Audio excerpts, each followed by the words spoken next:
Kareedouw, South Africa today. Busy with some biochar production in the Ring of Fire kiln.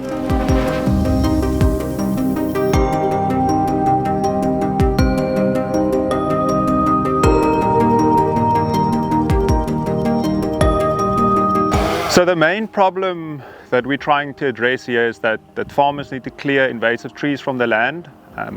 It's low value material. There's various wording for it, like stranded biomass or liability biomass. It basically just means that farmers can't do anything with it. No one's going to buy it. And what ends up happening to this fuel or this fuel load management activity, all the feedstock that comes from it, is that farmers stack it in windrows like this, or they just make smaller piles and they burn it in pile burns. The problem with pile burns are that it's a really dirty process. It causes a lot of emissions. And then the solution that we're bringing to this is basically a place-based biochar production technology with the Ring of Fire kilns. We take the kiln to exactly where the feedstock is and we process it right there, which means we don't need additional transport costs to move the feedstock to where we can produce the biochar.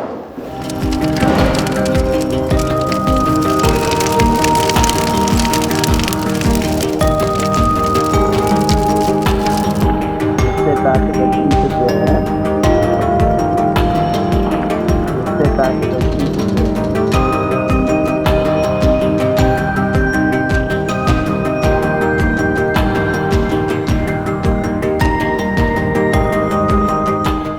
My name is Victor Cunningham. I'm the manager for the CHARR West Fire Protection Association.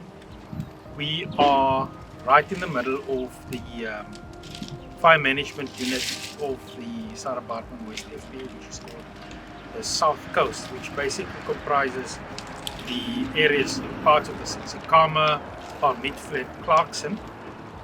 The FPA is basically responsible in the area with landowners in terms of integrated fire management, and that's basically what we are doing. We look at fire management resource deployment, resource use, risk reduction, environmental awareness, and a host of other components that's tied in with integrated fire management.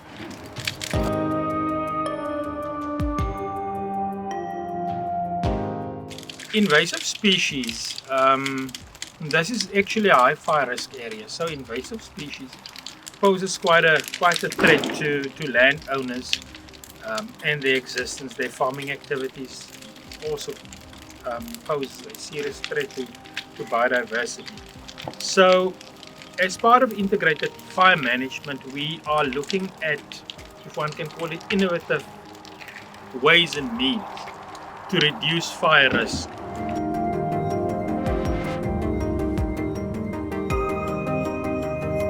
What you can see here is a result of a fire that broke out in December 2022.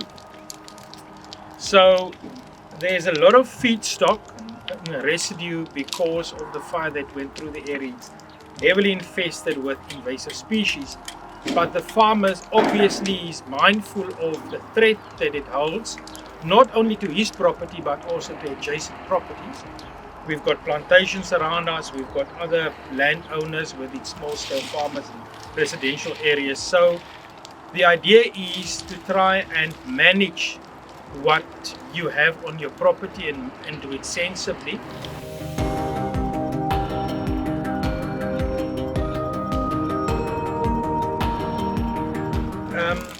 As it sits right in these pockets, in these windrows basically, it is a serious threat because it's dried out material. So if a fire starts somewhere, or God forbid on this property, then you will sit with a fire raging for days and days and days on end.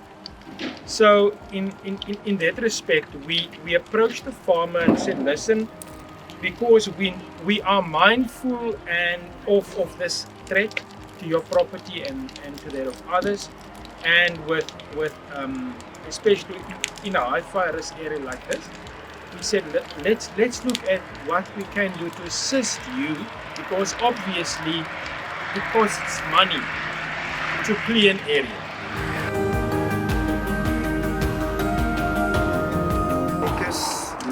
Erasmus. Wat voorheen hier gebeur het is ek het eintlik oorspronklik ook vir die Kareedouw biomes projek gewerk hierso waar ons die boomstamme en so antes gesny het. Hierdie hele area was eintlik regop gewees.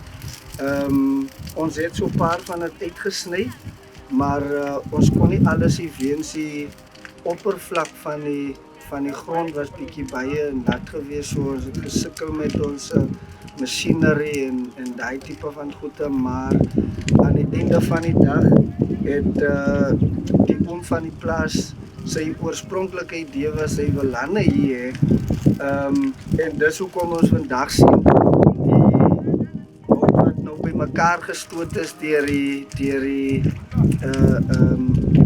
digiloaders en daai tipe van masjinerie. In omstandighede as ek dit kan noem, in die area van ons is die werkloosheidsyfer ook baie groot.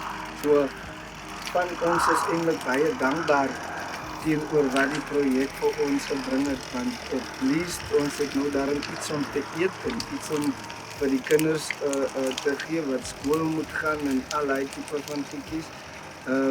So ons is vir die projek is ons ook baie dankbaar as gemeenskap van die area Kareedouw, Tsikama ingesluit, almal. Ja.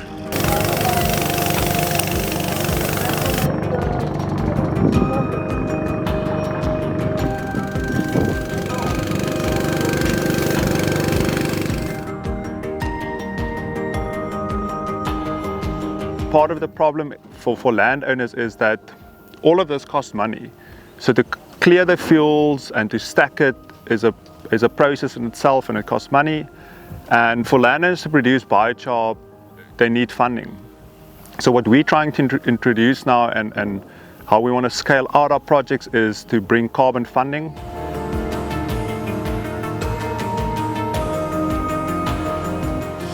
That funding is flowing directly to the teams being transported, the equipment and the tools they need, and the majority of the funding is going to paying the wages and the team's operational costs. So for instance, if we take a day of biochar production, we've got a transport component, and the majority of it is wages and payments to the team. So if you pay for carbon removal funding through place-based biochar production, your money is actually flowing to the teams on the ground, to their daily wages, and this helps put food on the table for these families, creates economic employment opportunities for them.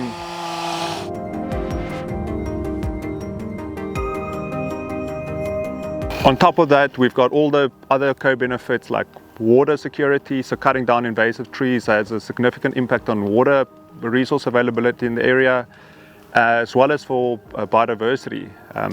Invasive trees cause significant damage to our local biodiversity. The fynbos in this region, for instance, won't grow as well between like eucalyptus trees and these things due to the chemical composition when the leaves and all the forest litter break down. So by removing these trees and all these invasive trees, we are actually creating an environment where local biodiversity and vegetation can come back to the area.